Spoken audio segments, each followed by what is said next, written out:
Okay, so I'm digging down right here. Looks like a root to me. So hopefully, looks kind of big. I don't know, maybe a 2-inch in diameter root. That can't be what's holding this guy in. Maybe 3-inch. Well, it's getting bigger. All right, let me uncover this thing and see where it leads.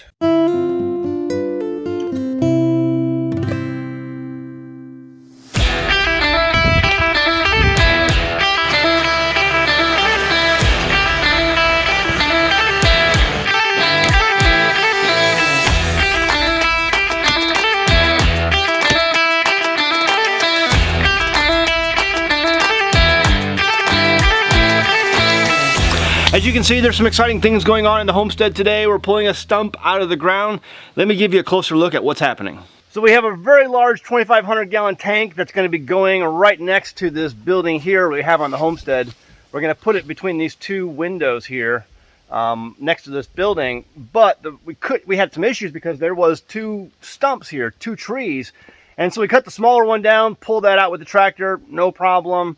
And this one is giving us some trouble. They're both hickory trees, and I basically chopped them off about chest level so that I could hook a chain up to them. I notched out the tree at the top here to hook the chain on and to pull them over, and it sort of worked. This one has been pulled over. However, this one just doesn't want to come out of the ground. I have come through here and I have cut a number of the roots out, and it still does not want to come out. I have pulled and pulled with this tractor. This is a 4x4 tractor, pretty heavy tractor. It's like a 68 horsepower tractor, 4x4 going downhill, and it cannot get this out of the ground. It pulls and pulls, and I'm putting everything I got into it. And so anyway, let me show you, give you a closer look at some of these roots that I've cut and what I still have to do and what I think is going to finally allow me to get this out of the ground. So as you can see, I have moved the chain down from here, once I pulled it over, to here, wrapped it around, and I cannot get this out. There's been a number of roots that I've exposed. I've dug down into this quite a lot. I cut this root, obviously cut this one here, cut that root, cut that root, cut that root, and it still would not come out. So I dug down deeper. I exposed this root, which is already kind of collapsing, but still attached. I didn't know this was there. This is actually a little bit bigger in diameter than this one above it. But as I dug down further, I exposed this one. I still have to cut that. This over here, I cut these roots out. There was a root here that got cut. I have cut everything I can think of cutting. This one here was a big one to cut. And so the only thing left to cut that I can find is this one right here, which is kind of collapsing on itself since we pulled it over, and then the taproot. So what I think I'm going to do is go ahead and cut this with the axe, and then I'm going to chop into this taproot. I may dig down a little bit more, chop into that taproot, and then see if that's enough to get this tractor to pull it out.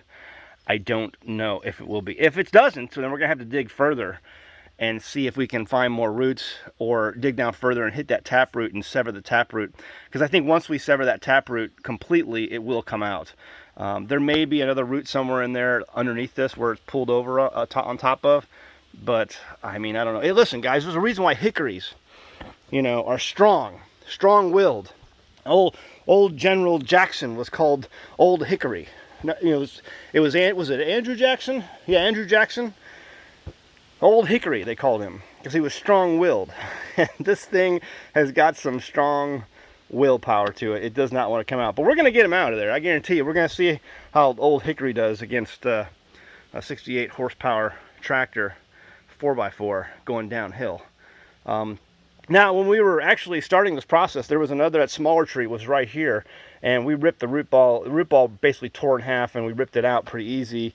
Once we got a proper chain, the first chain that we used was not tempered, and it stretched the chain and broke the chain.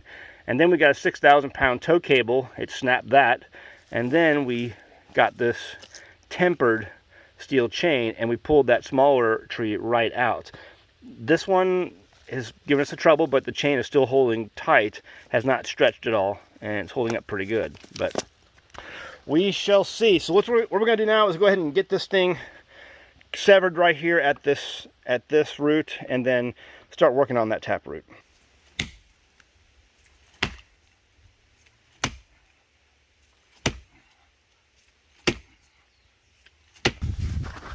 Well, it took about 10 whacks and it is through. Get a close-up look at that. You can see the axe head finally busted right through that root, and we have complete separation. Now we just need to probably work our way and get that taproot. Now, to get a good swing at this taproot, I'm probably going to have to remove this root here. That'll give me some access to what's below it here. And then I may dig out a little bit, but I gotta get rid of this thing if I'm going to get a good swing at this taproot.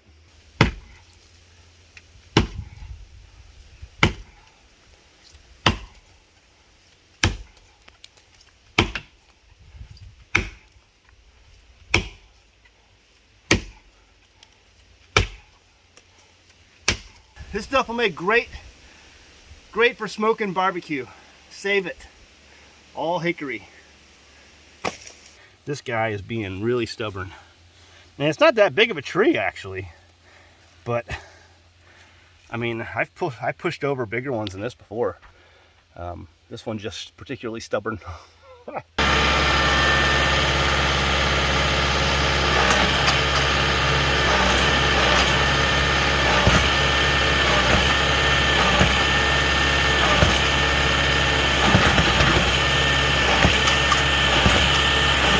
So it's still not wanting to budge. I guess we gotta dig some more.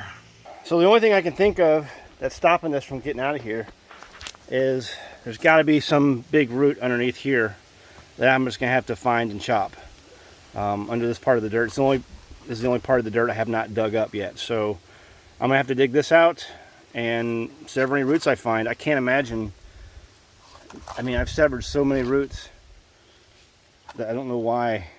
It's amazing to me. These things are strong. So, time to start digging.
Some of you might be asking why I just don't take a chainsaw to the bottom of that tree. If you're from around here, you can leave a comment below on why I don't do that. Because you know.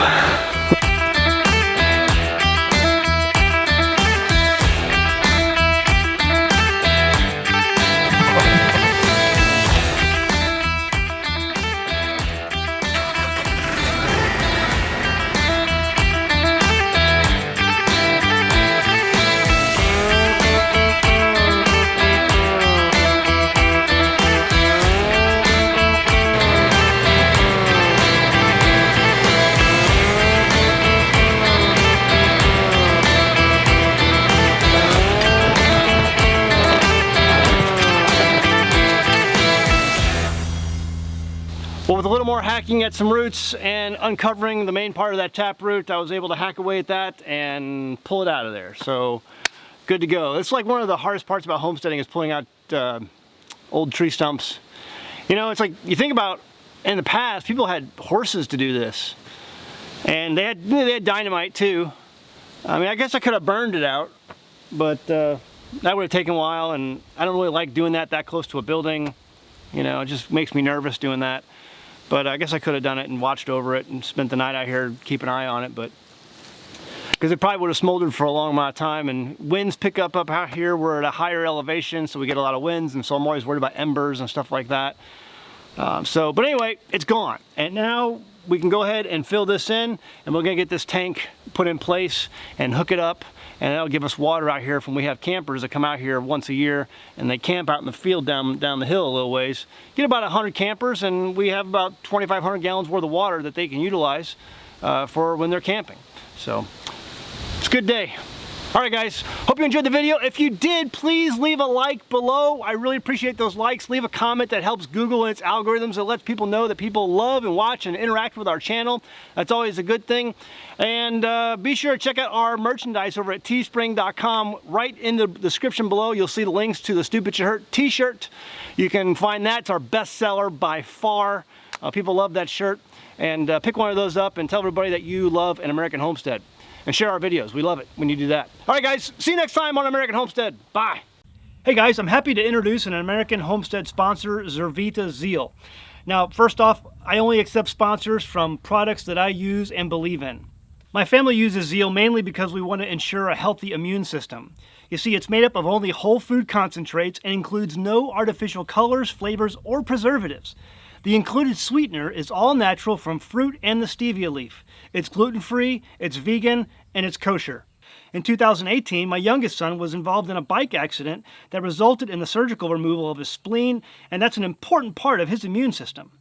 And because we live on a farm, you can guess that having a healthy immune system for our family is very important.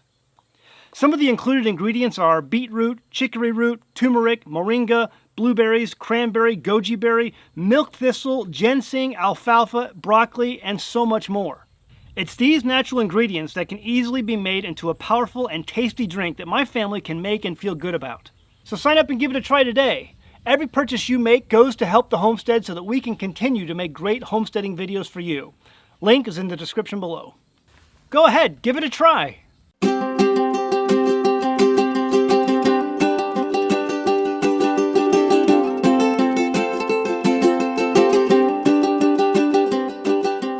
Hey guys, did you know you can become a patron of an American Homestead? They get access to private videos, and we send them gifts from the homestead that we make here on the homestead. And we also enter our patrons into special giveaways that are only available to them. And before you go, please check out these other great videos. Go ahead, click. I'll wait.